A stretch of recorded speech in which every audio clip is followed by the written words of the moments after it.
काय एवढ्या लवकर का उठला तुम्ही? आय एम सॉरी, ऍक्च्युली मीच तुला उठवणार होतो. मी अलार्म सुद्धा सेट केले होते, पण तेव्हा वाजलेच नाही. I am sorry. काही हरकत नाहीये, तुम्ही जाऊन झोपा. मला अजून अभिषेकाची तयारी करायची. ईश्वर तुला काही हेल्प नाही लागणार. नाही सर, तुम्ही झोपा. मी तर इथून पळूनही जाऊ शकत नाही. दिसेन मी याला. आज अडकलोय मी. तुला तरी आवाज आला, दार उघडलं तर वगैरे. नाही सर, अहो 3 वाजले, ते झोपले का तुम्ही पण जाऊन झोपा. मी तुम्हाला सकाळी 6ला उठवते. नको मी सांगत, मी आता झोपत नाही. मी फ्रेश होऊन येतो. ओके, मला ब्लॅक कॉफी देशील विदाउट शुगर. आज माझं नशीब जोरावर आहे, यात तर काही शंकाच नाही. आहेस रे तू बाबा. अरे बाप रे, सोन्याच्या पादुका गायब झाल्या. अशा कशा गायब झाल्या पादुका? खरंच सांग, पादुका कुठे आहेत?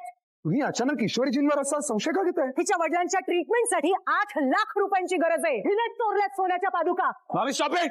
एवढा मोठा आरोप तू माझ्या बायकोवर केलासच कसा मामी? मला पूर्ण खात्री आहे माझी बायको असं काम कधीच करणार नाही. पादुका गेल्या कुठे?